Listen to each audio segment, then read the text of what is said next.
নমস্কার বন্ধুরা, সকলকে আমার চ্যানেলে স্বাগত। প্রতিটি পেনশনার এবং ফ্যামিলি পেনশনারদের জন্য এই মুহূর্তে একটি অত্যন্ত গুরুত্বপূর্ণ অর্ডার জারি করা হয়েছে সরকারের তরফ থেকে।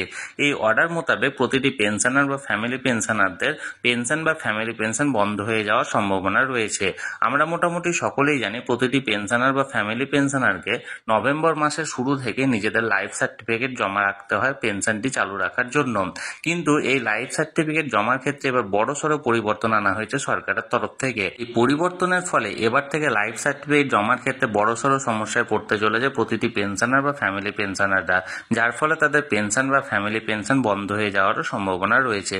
কি পরিবর্তন আনা হয়েছে লাইফ সার্টিফিকেট জমার ক্ষেত্রে এবং কতটা সমস্যায় পড়তে পারে একজন পেনশনার বা ফ্যামিলি পেনশনার, আজকের ভিডিওতে বিস্তারিতভাবে আলোচনা করব। ভিডিওটি সকল পেনশনার এবং ফ্যামিলি পেনশনারদের জন্য অত্যন্ত গুরুত্বপূর্ণ, তাই প্রথম থেকে শেষ পর্যন্ত অবশ্যই ধৈর্য সহকারে দেখবেন এবং ভালো লেগে থাকলে অবশ্যই একটি লাইক করবেন এবং সকলের সঙ্গে শেয়ার করবেন। আর সেই সাথে এই চ্যানেলে যদি প্রথমবার হয়ে থাকেন এই রকমের ইনফরমেটিভ ভিডিও আরও দেখার জন্য যারা এখনো পর্যন্ত এই চ্যানেলটিকে সাবস্ক্রাইব করেননি তারা অবশ্যই চ্যানেলটিকে সাবস্ক্রাইব করে নিতে ভুলবেন না। তাহলে চলুন আমরা বিস্তারিত জেনে নিই। দেখুন, এই অর্ডারটি জারি করা হয়েছে government of West Bengal finance department e governance group, Nabanna, 12 floor, Sarat Chatterjee road, Howrah থেকে।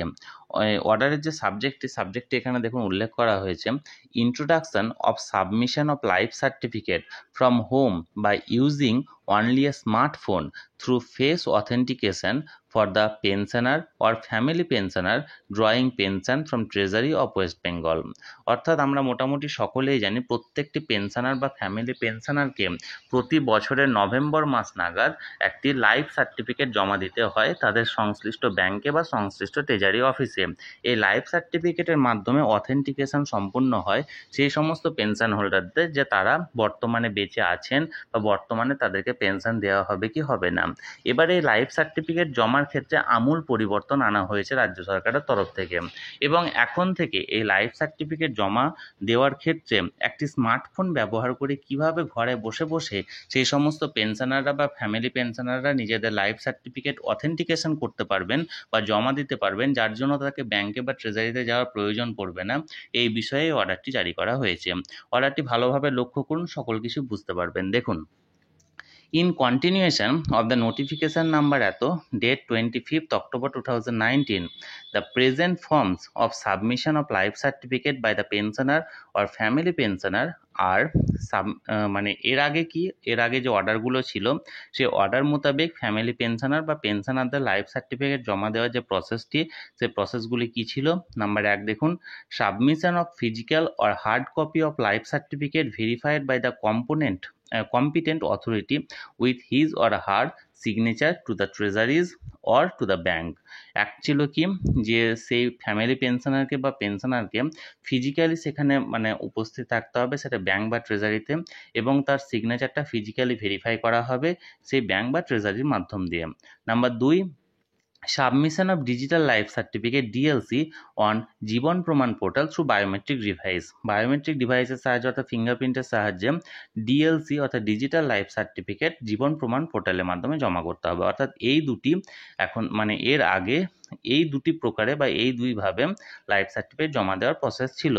In the first case, either pensioner or family pensioner or their closed one have to appear before the bank branch or the treasuries for submission of physical or hard copy of life certificate, and in the second case, the pensioner or family pensioner have to physically present themselves either at the treasury or the bank branch where the biometric device facility is available।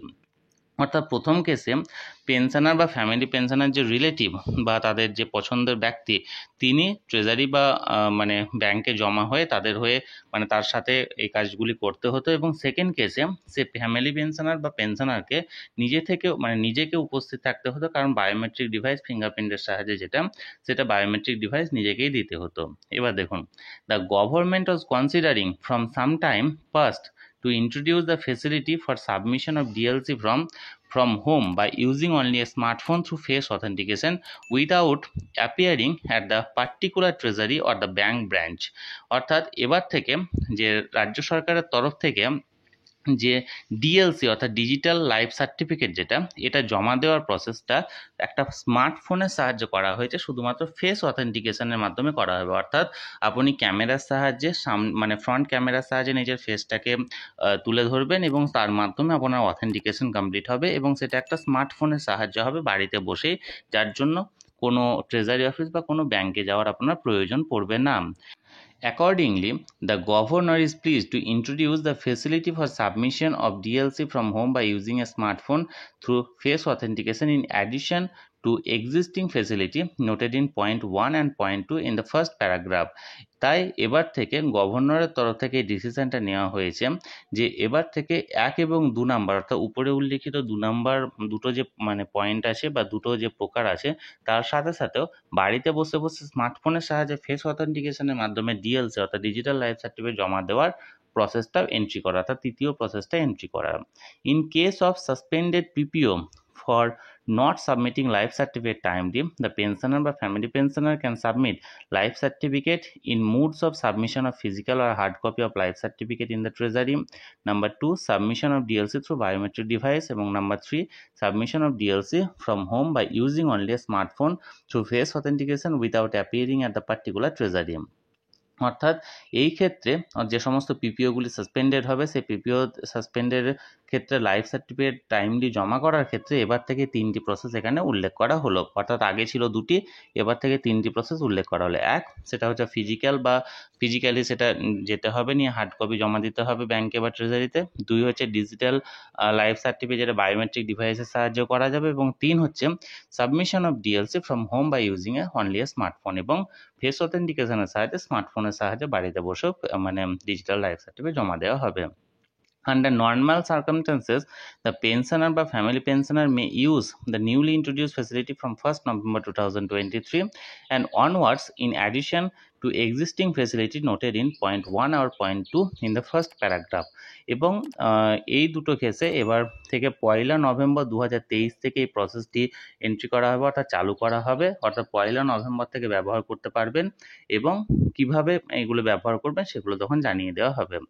User guideline for submission of DLC through smartphone is available under guidelines portion of IFMS portal. অর্থাৎ সমস্ত গাইডলাইনটা IFMS পোর্টালের যে guideline portal আছে সেখানে কিন্তু উল্লেখ করা আছে। This order shall take effect from 7 September 2023 in respect of submission of DLC for suspended PPOs, and for the normal circumstances, the pensioner or family pensioner may submit DLC from 1st November 2023 onward as usual. Necessary amendment in the West Bengal Treasury Rules shall be made in due course.